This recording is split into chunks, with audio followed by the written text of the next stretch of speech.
A paz do Eterno aos irmãos. Estamos aproveitando e gravando a segunda parte da nossa série Dízimo, Bênção ou Maldição. O que as Escrituras falam?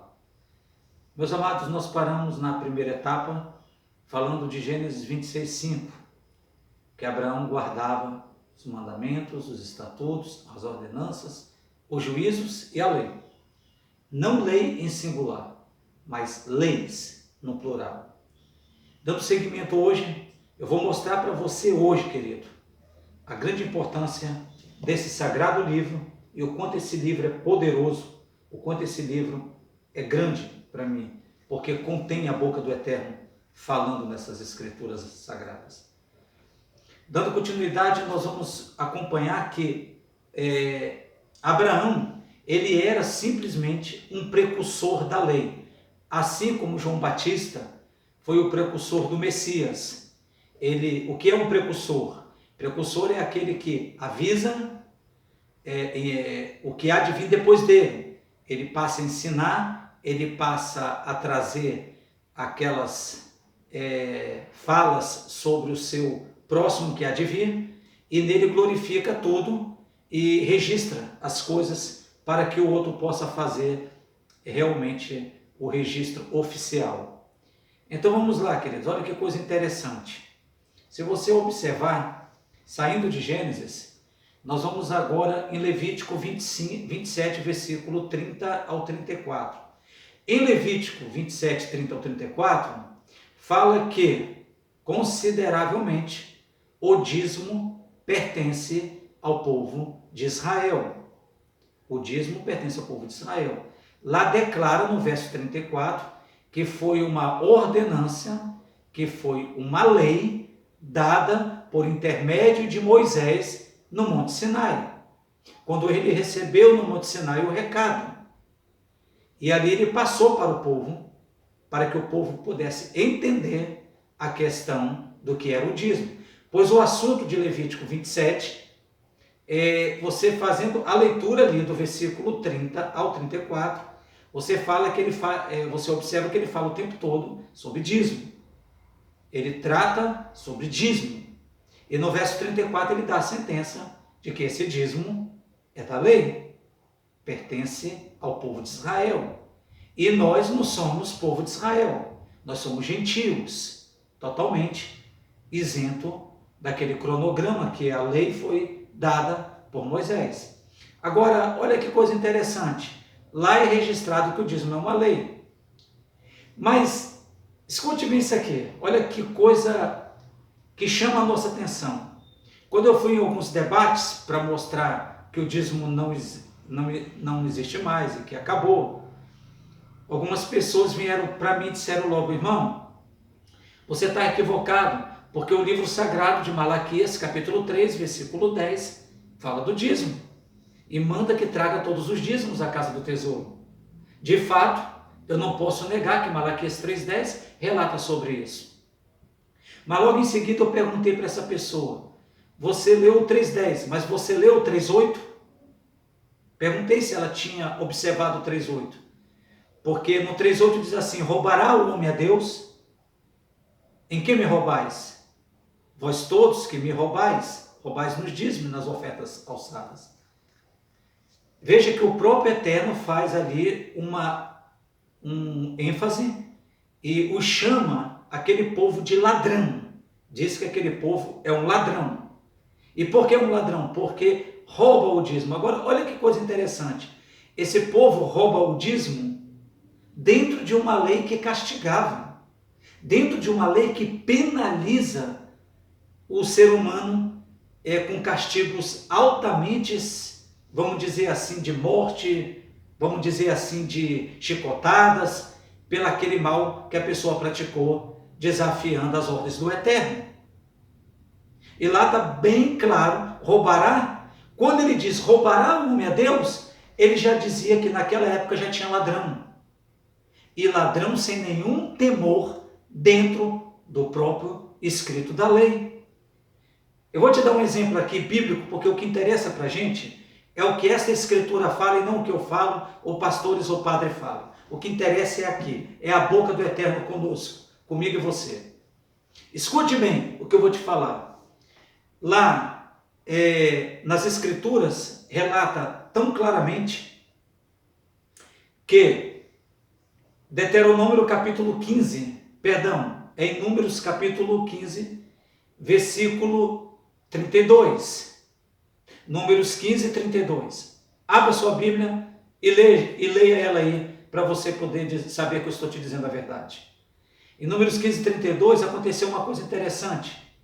Um homem foi pego ajuntando uma lenha no dia de sábado. E quando esse homem pegou a lenha no dia de sábado, os sacerdotes que estavam com Moisés naquela época seguraram ele e disse: não te é lícito no dia de sábado pegar essa lenha. Agora eu queria que você entendesse que no deserto é 100% frio à noite e 100% quente de dia.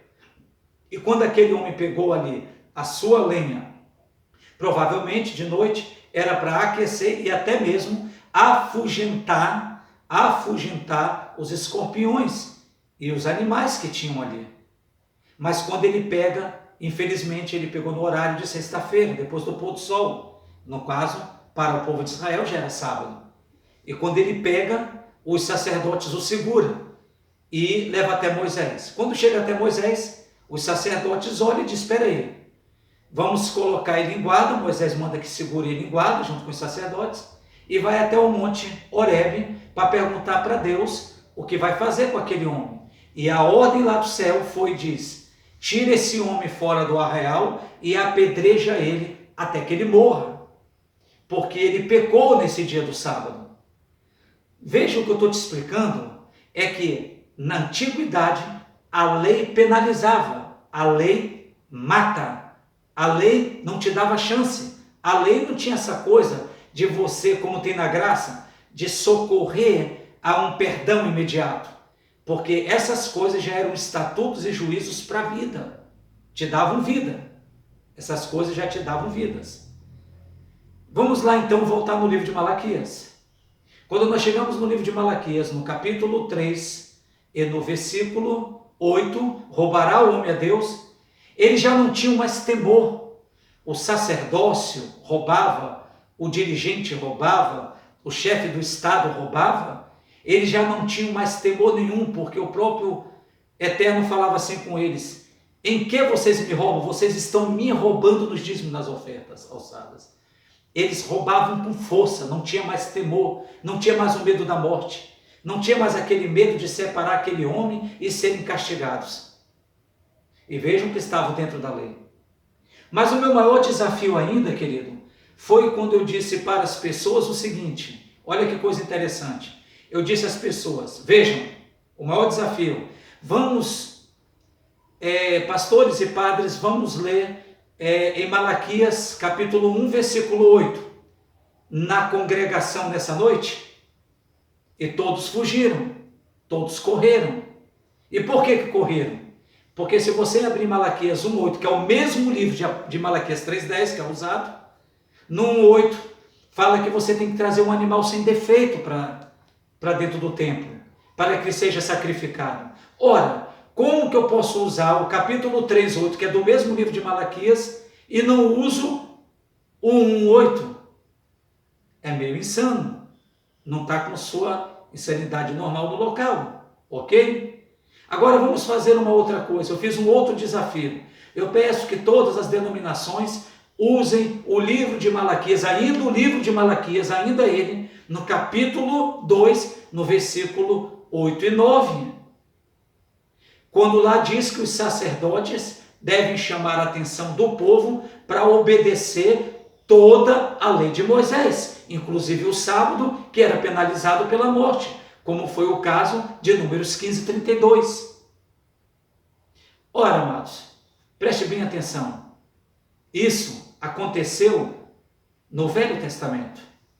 Então eu pedi para que eles lessem o 2, verso 8 e 9. Fugiram. E novamente eu pedi e desafiei para que todos hoje os evangélicos protestantes pudessem ler o capítulo 4 de Malaquias dentro do templo, no meio da multidão, o 4, verso 4. É o mesmo livro de Malaquias, é o mesmo profeta, O 1:8 é o mesmo profeta. O 2:8-9 é o mesmo profeta. O 4, verso 4 é o mesmo profeta. Porém, como que eles vão ler no tempo da graça, que é hoje, o 4:4? Lembrai-vos da lei de Moisés, meu servo, a qual lhe mandei em Horebe, a saber, meus estatutos e ordenanças e juízo. Como que eles podem lembrar da lei se estão na graça? Agora, minha pergunta final vai: estamos de fato na graça? O que é que o Novo Testamento fala do Messias? O que a boca do Eterno, através de seu Filho Sagrado, e não mais de Moisés, nos fala nos dias de hoje? Esse será a terceira parte da nossa série, Dízimo e Maldição. Dízimo, bênção ou maldição? O Eterno vos abençoe.